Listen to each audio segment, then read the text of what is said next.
15వ వచనాన్ని చదువుదాం.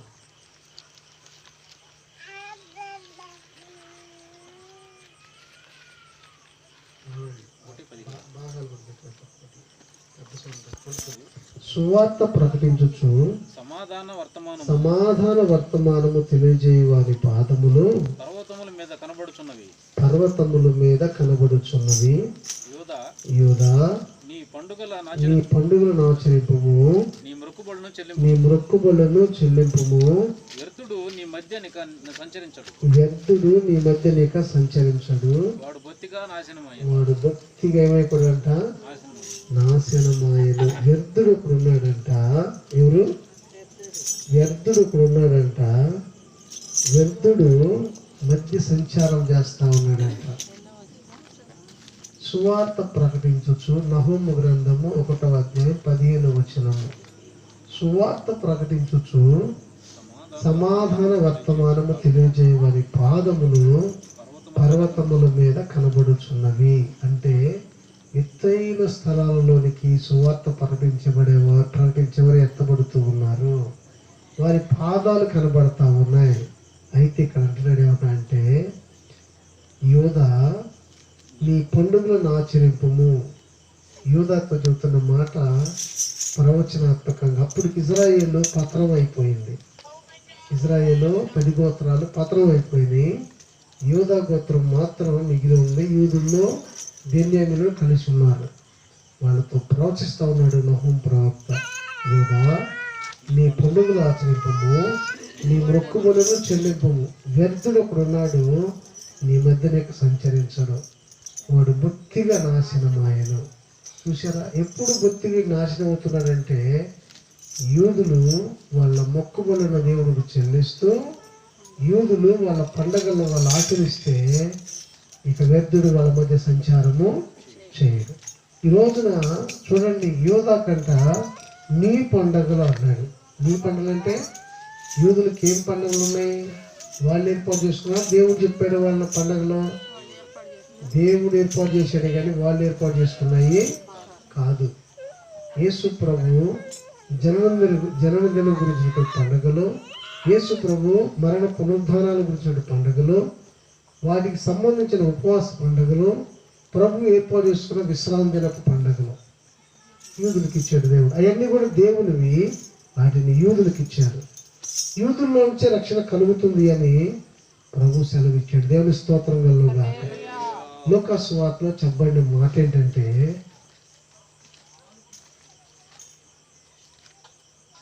రక్షణ యూదుల్లో నుండే కలుగుచు ఉన్నది. సారీ, యోహాను సువార్త 4వ అధ్యాయంలో రాయబడిన మాట. రక్షణ యూదుల్లో నుండే కలుగుచున్నది. యూదుల్లో నుంచే యేసు ప్రభు వారు వచ్చారు. యేసు ప్రభు ద్వారానే పాపులందరూ కూడా రక్షణ కలుగుతూ ఉన్నది. యేసు ప్రభువే పాపులందరి కోసం ప్రాణత్యాగము చేశాడు. దేవుని కుమారుడుగా ఈ లోకానికి దిగి వచ్చి ఆయన పాపులందరి కోసము ఆయన ప్రాణమును అర్పించి తిరిగి సజీవుడిగా లేచి పునరుద్ధానం ఉన్నదని చాటి చెప్పాడు. దేవుని స్తోత్రం కలుగుగాక. అందరూ కూడా పునరుద్ధానం ఉన్నది. శరీరము విడిచిపెట్టిన వారందరూ కూడా మహిమ శరీరాలు ధరించుకుంటారు. కాబట్టి యేసు ప్రభు రక్షణ వచ్చింది, యూదుల్లోని రక్షణ వచ్చింది. అందుకే యూదా, నీ పండుగలను ఆచరింపము, నీ మొక్కుబడులను. వ్యర్థుడు నీ మధ్యనకు సంచరించుడు, వాడు బొత్తిగా నాశనమైన. దేవునికి స్తోత్రం కలుగును గాక. కానీ చూడండి, యేసు ప్రభుని సిలువేసి యేసు ప్రభుని చంపింది ఎవరు అంటే, ఎవరు? రోమీలు. అప్పగించిందేమో యూదులు, రోమీలకు అప్పగించిందేమో యూదులు. యూదులు కూడా ఎవరంటే మతస్థులుగా మారిపోయారు. యూదులందరూ కూడా యూదా సమాజంగా ఉండకుండా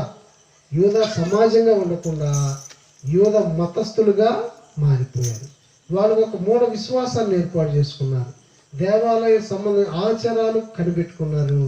దేవుని పక్కకి వదిలేశారు. కనుకనే వాళ్ళలో రక్షణ పొందటానికి అనుకూలత లేకుండా మతం ఏం చేసిందంటే కొంతమందిని బంధించేసింది. యేసు ప్రభువారు వచ్చి సత్యమును గురించిన సువార్త ప్రకటించండి. దేవుని స్తోత్రం కలుగుగాక. అపోస్తుల కార్యాలను 10వ అధ్యాయము 36వ వచనం చదువుదాం. అపోస్తుల కార్యాలను కొత్త నిబంధనలో అపోస్తుల కార్యగ్రంథము యేసుక్రీస్తు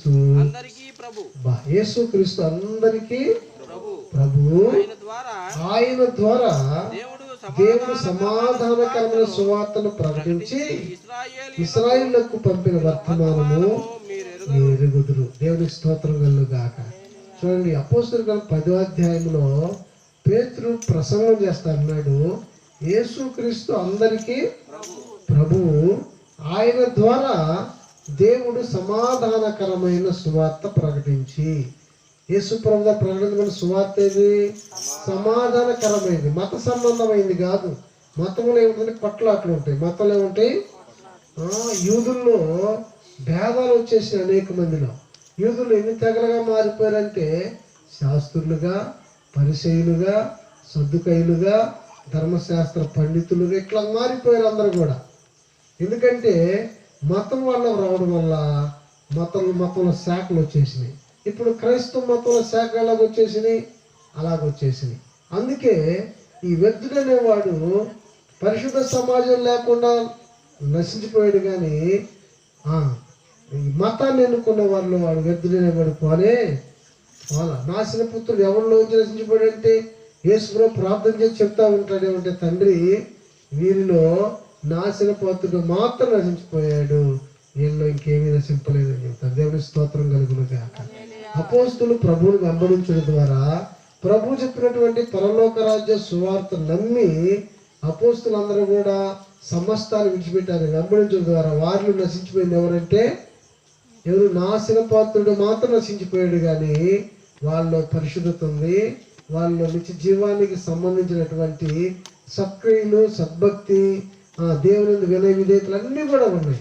ఈ రోజున యేసు ప్రభు నమ్ముకున్న వారిని మనం చూస్తే వినయము కానీ, విధేయత కానీ, సమాధానకరమైన సువార్త కానీ, దేవుని ప్రేమ కానీ, ప్రభు యొక్క ఆజ్ఞలు కానీ కనబడుతున్నాయి అంటే ఒక్కసారి ఆలోచన చేయండి. నామకార్థంగా నమ్ముకొని నామకార్థంగా ప్రార్థనలకు వెళ్తా నామకార్థం నిలువెచ్చని జీవితంలో ఉంటా ఉన్నారు. కానీ అబద్ధాలు పోయినాయా, మోసాలు పోయినాయా, బూతులు పోయినాయా, చెడ్డ తలంపులు పోయినాయా, చెడ్డ ఆలోచనలు పోయినాయా, ఎదుటి వారిని విమర్శించే ఏది కూడా పోకుండా నేను పరిశుద్ధుడిని, బాప్తిసం పొందాను, ప్రార్థనకి వెళ్తున్నా అంటే నువ్వే మోసం చేసుకుంటున్నావు. ఎవరిని మోసం చేయట్లా? అవునా కదా? కాలము సమీపించిన కొలది, ప్రభు రాక దగ్గర పడే కొలది ఎవరికి వారే స్వపరీక్ష చేసుకోవాలి. నాలో పరిశుద్ధత ఉందా? నాశన పుత్రుడు నాలో ఉండి నాశనకరమైన భిన్నాభిప్రాయాలను బోధిస్తూ నన్ను మోసగిస్తున్నాడా అని అబద్ధమైనటువంటి ప్రవక్తలు ఏమన్నా నన్ను ఈడ్చుకొని పోతా ఉన్నారా పాతాళం వైపు అని ఎవరి కాళ్ళని ఆలోచించుకొని దేవుని వాక్యంలోని సరిచూసుకోవాలి. దేవుని వాక్యము అర్థం లాంటిది. నేను ఈ స్వరూపాన్ని వాక్యంలో చూస్తే తేట కనబడింది. నీ హృదయంలో ఉన్న తలంపులేంటో, నువ్వు ఆలోచించే ఆలోచనలేంటో, నువ్వు నడిచే నడవడిక ఏంటో, మన బ్రతుకు ఎలాగుందో వాక్యంలో నుంచి నీ సహజ రూపాన్ని చూసుకుంటే చక్కగా దేవుడు కనబరుస్తాడు. దేవుని స్తోత్రం కలుగును గాక. యేసు ప్రభువారు అయితే సమాధానకరమైనటువంటి సువార్తను ప్రకటించి, ఏ సువార్త ప్రకటించాడు ప్రభు చెప్పండి? ఇటువంటి సమాధానకర సువార్తని ప్రకటించే అనుభవం మీకుందా?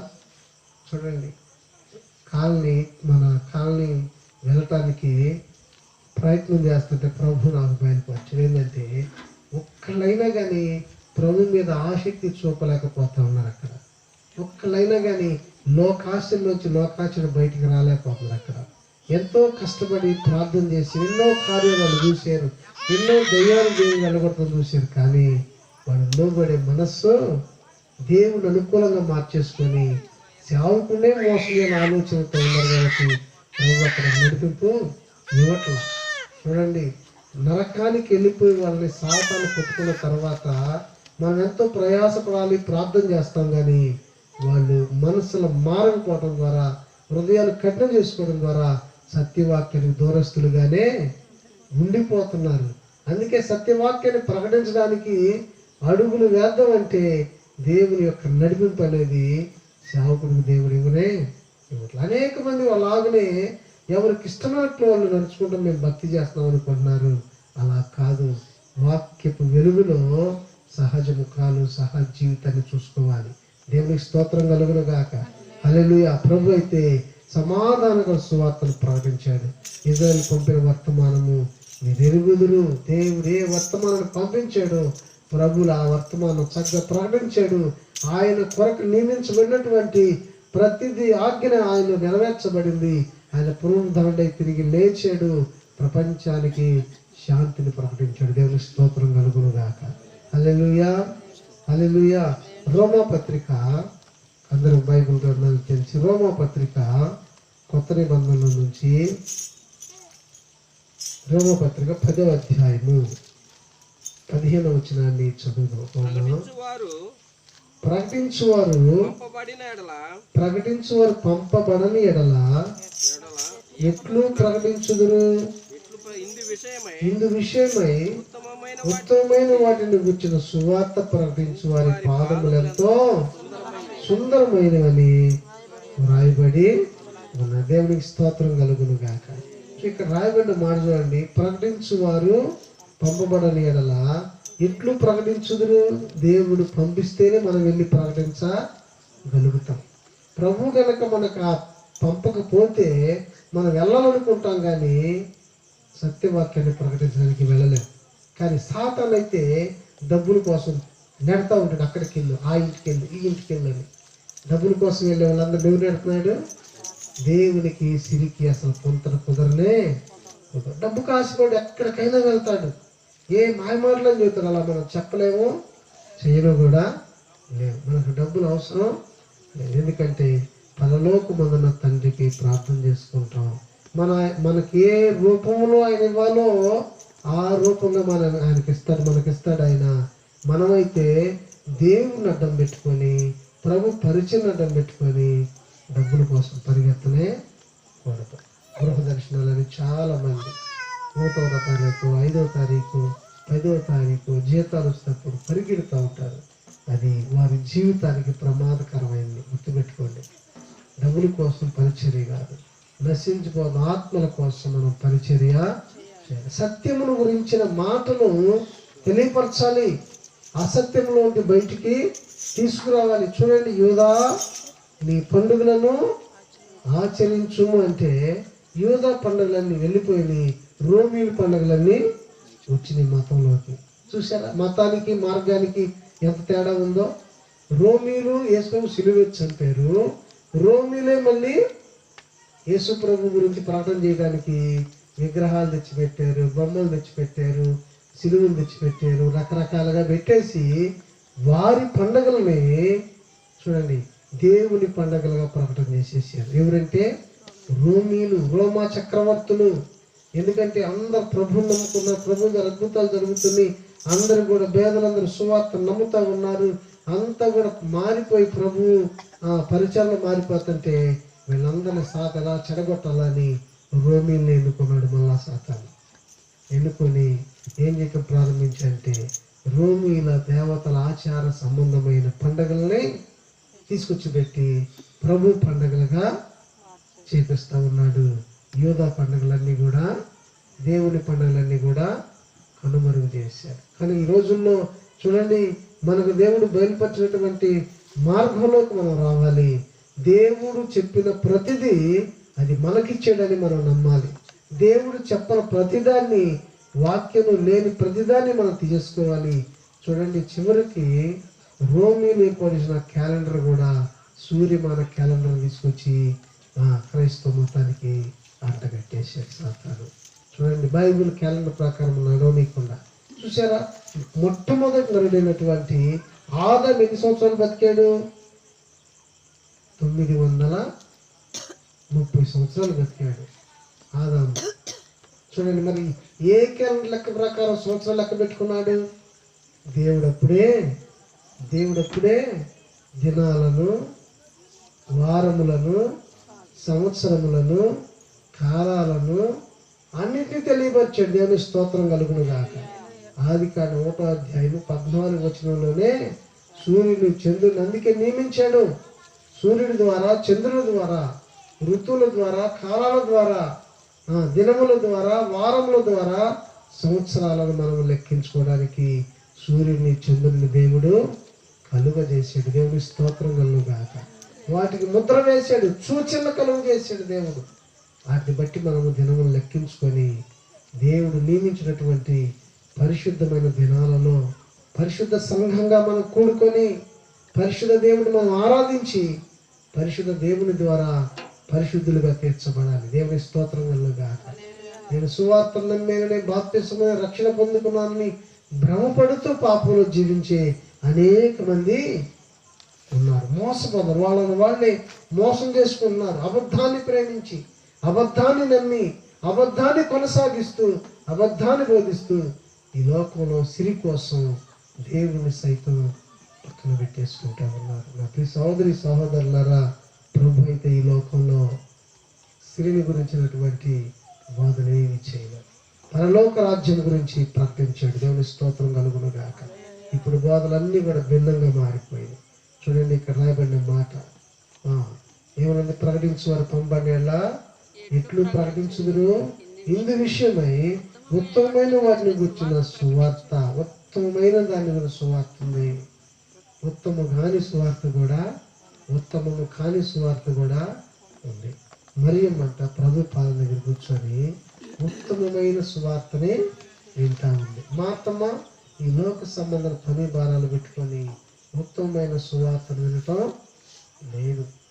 చూడండి, ఈ రోజున మరి ఉత్తమమైన సువార్త విని ఉత్తమమైన మార్గంలో మనం నడవాలా? ఉత్తమము కాని దాని మీద ఆశ పెట్టుకొని ఈ లోక ఆచారాల మీద, లోక సంపదల మీద, లోక కట్టడలను అనుసరించి దేవుని వాక్యానికి అవిధేయులుగా ఉండాలి.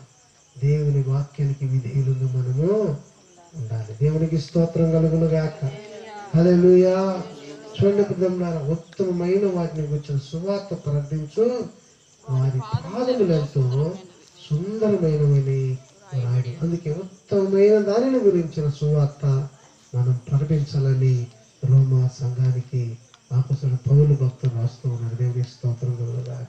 యెషయా గ్రంథము 52వ అధ్యాయము, యెషయా గ్రంథము 52వ అధ్యాయము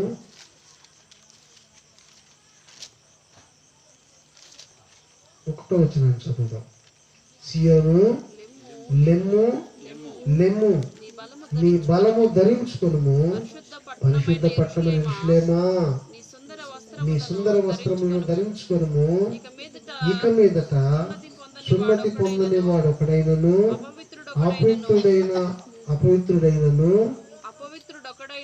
అపవిత్రుడొకడైనను నీ లోపలికి రాడు. చూసావా? సియోను లెమ్ము, లెమ్ము, నీ బలము ధరించుకొనుము. సియోను అంటే అది పరిశుద్ధ పట్టణము. సియోను అంటే పెండ్లి కుమార్తె కూడా యెరూషలేము కూడా పెండ్లి కుమార్తెకు సాదృశ్యంగా ఉన్నది. లెమ్ము, నీ బలము ధరించుకొనుము, పరిశుద్ధ పట్టణం యెరూషలేమా, నీ సుందర వస్త్రములను ధరించుకొనుము. సుందర వస్త్రం సత్రయుతగున్న సమాజము. దేవుని స్తోత్రం కలుగును గాక. ధరించుకొనుము. ఇక మీదట సున్నతి పొందని వాడు ఒకడైనను. ఎవరంట? సున్నతి పొందని వాడు కంటే సున్నతి అంతకుముందు అబ్రహాము నిబంధనలో సున్నతి అంటే పురుషుల గోప్యమైన చర్మాన్ని తొలగించుట. ఇప్పుడు కొత్త నిబంధనలో సున్నతి అంటే యోహాను ద్వారా బాప్తిసం పొందుకొని ప్రభు యొక్క రక్తమును, ప్రభు యొక్క శరీరమును భుజించుట. ప్రభు వల్ల సంవత్సరంతో కూడింది. వీళ్ళు కొత్త నిబంధన భక్తులందరూ కూడా సున్నతి పొందిన వారు ఎప్పుడు మారారు అంటే యోహాను ద్వారా వచ్చినటువంటి బాప్తిసం పొందుకొని పరిశుద్ధ జీవితం జీవిస్తూ ప్రభు రక్తాన్ని, ప్రభు శరీరాన్ని పూజించి సేవిస్తారే వీళ్ళందరూ కూడా సున్నతి కలిగిన. ఇది నూతన నిబంధన. కొత్త నిబంధన అంటే 39 పుస్తకాలు, కొత్త నిబంధన అంటే కొత్త నిబంధన అంటే 27 పుస్తకాలు, పాత నిబంధన అంటే 39 పుస్తకాలు కానే కాదు. అది మొత్తం ఒకటే లేఖనాలు, దేవుని మాటలు, జరిగిన చరిత్రలు, దేవుణ్ణి ఆరాధించిన కీర్తనలు, తర్వాత ఇంకా అనేకమైనటువంటి కథలు అన్నీ ఉన్నాయి. అవి బైబిల్ గ్రంథం అంతే. నిబంధన అంటే అబ్రహాము దేవుడిద్దరు కలిసి ఒప్పందం చేసుకున్నారు. ఆ ఒప్పందంతో కూడిన నిబంధన, దాని గుర్తు సున్నతి.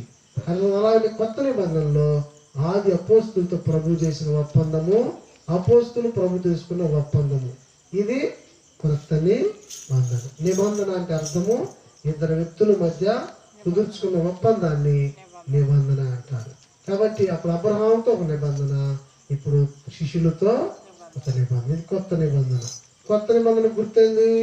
ప్రభు యొక్క శరీరము, ప్రభు యొక్క రక్తము భుజించి సేవించుట, నీటి మూలంగా ఆత్మ మూలంగా జన్మించుట. దేవునికి స్తోత్రం కలుగును కాక. హల్లెలూయా. ఈ నిబంధనలో ఇక్కడ రాబడిన మాట, ఇక మీదట సున్నతి పొందని వాడు ఒకడైనంటే, నిబంధనలో నిలవని వాడు ఒకడైనను అపవిత్రుడైనను నీ లోపలికి. ఈ రోజున ప్రభువుని నమ్ముకొని అపవిత్రమైన జీవితంలో ఉన్న వాళ్ళు ఎవరు కూడా ఇక నూతనమైన యెరూషలేములో కానీ సియోను పట్టణంలో కానీ ఎవరు కూడా రావడానికి అవకాశం లేదు. 7వ వచనాన్ని చదువుదాం. 7వ వచనం. సువార్త ప్రకటించుచు, సమాధానము చాటించుచు, సువర్తమానం ప్రకటించుచు, రక్షణ సమాచారం ప్రచురించు వారి పాదమును, నీ దేవుడు ఏలుచున్నాడని సియోనుతో చెప్పుచున్న వారి పాదమును పర్వతముల మీద ఎంతో సుందరములై ఉన్నవి. దేవునికి స్తోత్రం కలుగును.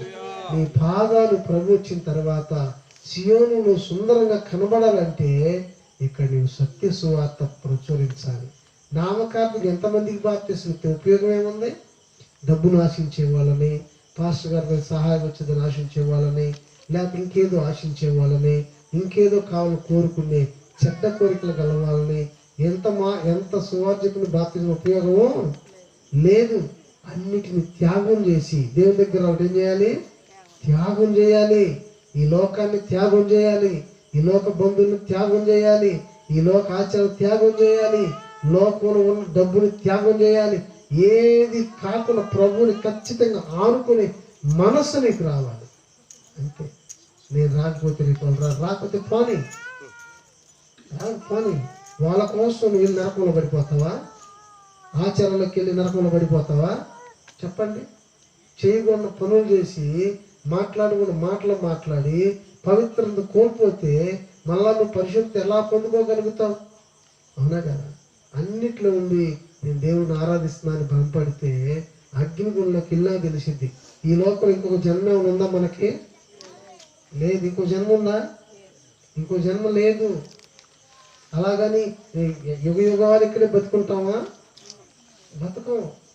తెలుసుకో ప్రభుని, ప్రభు పండగలు తెలుసుకో, ప్రభు ఇచ్చిన ఆజ్ఞలు తెలుసుకో, ప్రభు ఇచ్చిన కట్టడలు తెలుసుకో, ప్రభు మార్గం ఎంత పవిత్రమైన తెలుసుకో, ప్రభు ఎంత సమాధానంగా ఉన్నాడో తెలుసుకో, మనం ఎంత సమాధానంగా ఉండాలో, ఎంత ప్రేమగా ఉండాలో, అందరిని మన దగ్గర ఎలా ఆదరించాలో నేర్చుకోవాలి. దేవుని బిడ్డ, దేవునికి స్తోత్రం కలుగును గాక. హల్లెలూయా. ఏదో ప్రార్థనకు వచ్చినప్పుడు భక్తుల్లాగా తర్వాత నా అంత వీర్లు సూర్యులు అంటే ఉండకూడదు. ఇక్కడ ఎలాగుంటామో ఇంట్లో కూడా అలాగనే ఉండాలి. మనం ఇక్కడ ఎలాగుంటామో సమాజం అలాగనే ఉండాలి. అన్నిట్లో కూడా మన జీవితం దేవునికి ఇష్టంగా కనబరుచుకోవాలి. నన్ను చూసి భయపడబాకు, ఎందుకంటే నువ్వు మంచివాడవైతే నన్ను ఓర్చుకోలేరు. కానీ దేవాదేవుని చూసినప్పుడు నీ హృదయం ఆయనకి ఇష్టంగా ఉండాలి. దేవాదేవుడు మన మీద కనుదృష్టి పెట్టినప్పుడు మనలో ఇంత కూడా పొరపాటు కనబడకూడదు. మాటలోనైనా, చూపులోనైనా, తలంపులైనా, నడవడికలైనా, చేతల్లో అయినా పరిశుద్ధంగా జీవించాలని, పరిశుద్ధ జీవితం తప్పిపోకూడదని ప్రభువుని మనం ప్రార్థన చేయాలి. ప్రభు యొక్క సన్నిధిలో ఇదిగో సమాజ కూటలు ఉన్నప్పుడు వ్యర్థమైన పనులు పెట్టుకుని వెళ్ళకూడదు. ఆ వ్యర్థమైన పని ఏదంటే ఇంపార్టెంట్ పని అయినా సరే మోకరించి ప్రార్థన సమాజ కూటానికి మొట్టమొదటి ప్రాధాన్యత ఇవ్వాలి. ఇంపార్టెంట్ పని ప్రార్థన చేయి. ప్రభువా ఆ పని నీకు అప్పగిస్తున్నానయ్యా, నేను నీ సన్నిధిలో కనబడతానయ్యా అని ప్రార్థన చేయి. ప్రభువే చూసుకుంటాడండి. దేవుని స్తోత్రం కలుగును గాక. ఆయన ఉన్నాడు అని నమ్మితే, ఆయన నీ కార్యాలు నెరవేర్చగలని నమ్మితే మొట్టమొదటి ప్రాధాన్యత దేనికి ఇస్తా చెప్పు? ఈ లోకంలో ఇంటి పనికి వంట పనికి మార్తంలాగా మరియమ్మలాగా ఆయన పాదాల దగ్గర ఉండటానికి ఇష్టపడతాం. దేవుని స్తోత్రం కలుగునుగా.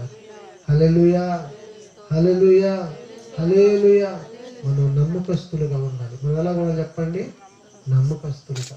చూడండి, మనకి ప్రభు సన్నిధిలో ఏ కొదువైన ఉందా? ఏ కొదువైన సంఘంలో ఉందా? ఏ కొదువైన మన పరిచయంలో ఉందా? లేదు. అన్నీ కూడా ఆయన సంతృప్తికరంగా మనం నడిపిస్తూ ఉన్నాడు. అందుకే సువార్త ప్రకటించచ్చు, సమాధానము చాటించచ్చు. ఏంటంట? సువార్త ప్రకటించాలంట, సమాధానం చాటించాలంట. చూసారా, ప్రభు ఏం కోరుకుంటున్నాడు? గలిబిలి వచనాలు మళ్ళీ పలకమని చెప్పట్లా. మంచి మాటలు, హృదయాలను నెమ్మదిపరిచే మాటలు, మనుషులను ప్రభు వైపు త్రిప్పే మాటలు, పరిశుద్ధ జీవితాన్ని జీవింపజేసే మాటలు మన నోట రావాలి. దేవుని స్తోత్రం కలుగును కాక. తర్వాత సువార్తమానం ప్రకటించుచు రక్షణ సమాచారం ప్రచురించు అని పాదములు. రక్షణ సమాచారం ఏం చేయాలంట? ప్రచురించాలంట. చూడండి, బాప్తిసం ఉందండి, బాప్తిసం ఉందండి, రక్షణ పొందండి చెప్పి వాళ్ళు తీసుకెళ్ళి ముంచుతాము. వాళ్ళేమో రేపు నుంచి మళ్ళా మామూలు తాగుబోతులు విందుల్లో ఉంటారు. తర్వాత చేయడానికి కాలు చేస్తారు, తర్వాత రకరకాల వేషాలు వేస్తారు. ఎన్ని చేస్తే ఎవరికి అవమానం వస్తుంది? నిన్ను బట్టే కదా అన్ని జీవుల మధ్య దేవుని నామేమవుతుంది? అవమానపరచ దూషించబడతా ఉన్నది. కారణం ఏంటంటే వాక్య ప్రకారం నడవకపోవడం వల్ల. రోమీల ద్వారా సాతాను ఏర్పడిన సమాజం ఉంది. ఆ సమాజంతో జతగట్టడం వలన, ఆ సమాజం నేను ఈడ్చుకొని పోవటం వలన అనేక అన్యాచారం నీలో కనబడతా ఉన్నాయి. వాటన్నిటి నుంచి విడుదల పొందుకోవాలి. వాటన్నిటి నుంచి కూడా విడుదల పొంది ప్రభు యొక్క మార్గంలోకి రావాలి. వాక్యం ఏం చెబుతుంది దాన్ని కంటిన్యూ చేయడానికి ఇష్టపడాలి. దేవుని స్తోత్రం. రక్షణ సమాచారం ప్రోత్సహించమని పాదములు నీ దేవుడు ఏలుచున్నాడని సీఎంతో చెప్పుచున్నామని. అవును, మనల్ని ఏళ్తుంది అంటే మన దేవుడు. డబ్బు కాదు మనల్ని ఏళ్తుంది, ఈ లోకం కాదు మనల్ని ఏళ్తుంది, దేవుడు మనల్ని ఏళ్తా ఉన్నాడు. నీ కొదువు లేకుండా, నీకు ఇబ్బందులు లేకుండా, సమాజంలో మనం తినటానికి కట్టుకోవడానికి దేవుడు అన్నీ ఇచ్చి, నివసించడానికి గృహాలు ఇచ్చి మనం నడిపిస్తున్నాడంటే దేవుడు మనల్ని ఏళ్తున్నాడు. మనుషులు ఏళ్తున్నాడు ఎప్పుడు అనుకోవద్దు. దేవుడు మనల్ని ఏళ్తున్నాడు. మనం దేవుని వాక్యం మన దగ్గరికి వచ్చినప్పుడల్లా కూడా వాక్యానికి మనం విధేయులు అవ్వాలి. లోకం ఏలుబడి లోకం చూసుకునేది, దేవుని ఏలుబడి కింద మనం ఉండాలి. దేవుని స్తోత్రం కలుగును గాక. చెప్పండి అక్కడ మాత్రం. సీఎంతో చెప్పుచున్న పాదములు పర్వతముల మీద ఎంతో సుందరములైనవి. మన పాదాలు ప్రభు వచ్చినప్పుడు ఆ సియోను పర్వతం మీద, యెరూషలేము పర్వతాల మీద మన పాదాలు ఎంతో సుందరంగా కనపడతాయో. అక్కడ ఉండాలని నీకు ఆశ ఉంటే ఇక్కడ నుంచి రోమిల్లో వచ్చిన పండుగలన్నీ తీసేసి, రోమిల్లో వచ్చినటువంటి ఆ ఆదివారాలను తీసి ప్రభు దగ్గరికి వచ్చి ప్రతి విశ్రాంతి దినం ప్రభు దినమని, ప్రతి పౌర్ణమి ప్రభు మనకిచ్చిన పండుగ దినమని, ప్రతి అమావాస్య ప్రభు ఇచ్చిన పండుగ దినమని, ప్రతి విశ్రాంతి దినం ప్రభు మనకిచ్చిన ప్రభు దినమని గుర్తుపెట్టుకొని ఆ మార్గంలో మనం నడుద్దాం. దేవుని స్తోత్రం కలుగును గాక. హల్లెలూయా. చివరిగా లూకాసు వార్త ఒక వచనం చదువుకొని ముగించేసుకొని చూడండి. లూకాసు వార్త 2వ అధ్యాయం 10వ వచనం. లూకా 2:10. అయితే ఆ దూత భయపడకుడి, ఇదిగో ప్రజలందరికీ కలుగుబోవు మహా సంతోషకర సువార్తను నేను మీకు తెలియజేస్తున్నాను. చూసా ఏమనంటే పరలోకం దేవత వచ్చి యేసు ప్రభు ద్వారా లోకమంతటి కూడా సంతోషం కలుగుతుందని అనేక మంది ప్రభుని విశ్వాసం. మొదటి శతాబ్దంలో ఎంతో మంది ప్రభుని నమ్ముకొని వాళ్ళ ప్రాణాలు కూడా త్యాగం చేసుకొని నిత్య జీవానికి వారసులై మహా సంతోషంలో వాళ్ళందరూ కూడా దేవుని స్తోత్రం కలుగుగాక.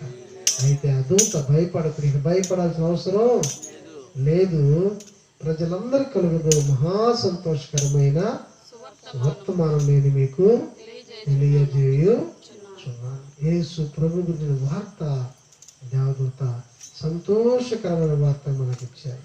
కానీ సాతాను వచ్చిన తర్వాత అనేక మందిని పాపాల్లోకి, అపరాధాల్లోకి, ధనాపేక్షల్లోకి అనేకమైన కీడుల్లోకి లాక్కెళ్ళిపోతా ఉన్నారు.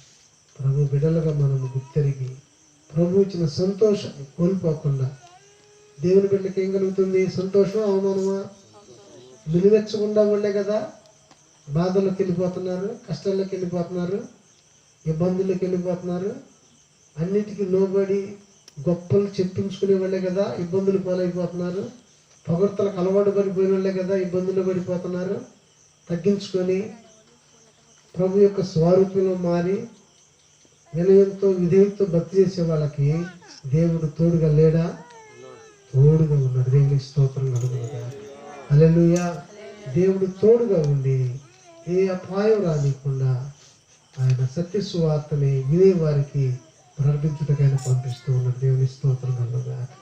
అందుకే యోధా, నీ పండుగలు నీవు ఇక వ్యర్థుడు నీ దగ్గర ఉండడు, వ్యర్థుడికి నీ దగ్గర ఉండడు, నిన్ను మోసం చేసే నీ దగ్గర ఉండడు, నిన్ను దోచుకునే నీ మధ్య ఉండడు. ఎందుకంటే వ్యర్థుడు ఉంటే వ్యర్థమైన ఆలోచనలు పుట్టిస్తాడు, వ్యర్థమైన మనం నడిపిస్తాడు. కాబట్టి వ్యర్థుడు పరిశుద్ధాత్మ తండ్రి మనతో ఉంటాడు. దేవుని స్తోత్రం. ఒక సహోదరి సిస్టర్ గారంట, కేరళ రాష్ట్రంలో ఒక సహోదరి సిస్టర్ గారంట మధ్యప్రదేశ్లో సువార్తకి వెళ్ళిందంట. రోమన్ క్యాథలిక్లో నుంచి సువార్తకి వెళ్ళిందంట. ఆమె అక్కడ చక్కని సువార్త మంచిగా చేస్తూ ఉందంట. అనేక మందికి చదువు చెప్పడం కానీ, సహాయం చేయటం కానీ, చక్కగా దేవుని ఆరాధించడం అన్నీ కూడా బాగా నేర్పుతుందంట. ఆమె ద్వారా అందరూ చక్కగా బాగుపడుతూ ఉంటే అక్కడ కొంతమంది వ్యతిరేకులు లేచి ఆమె చంపాలనుకున్నారంట. ఆమె చంపాలనుకొని ఆమె దగ్గరికి వచ్చి, ఇక్కడ నువ్వు సువార్త ప్రకటించొద్దు, ఇక్కడ ఏమైనా బాగు చేయడం అవసరం లేదు, నువ్వు ఇక్కడ వెళ్ళిపోతావో వెళ్ళిపో, లేకపోతే చంపేస్తా ఉన్నారంట. అనగానే ఆమెనంట, నేను చచ్చిపోవడానికి ఇక్కడికి వచ్చాను, ప్రభు ఇక్కడికి పంపించాడు, ఇక్కడ నేను సువార్త చేస్తానని చెప్పిందంట. సేవ చేస్తానంట. సేవ చేసే వాళ్ళు డబ్బు సమకూర్చుకోరు, దేవుని సేవ కోసం ఖర్చు పెడతా ఉంటారు. దేవుడు ఎంత ఇచ్చినా అంత ఖర్చు పెడతానే ఉంటారు. పోగేసుకోరు, సుఖ విలాసాలు అనుభవించరు.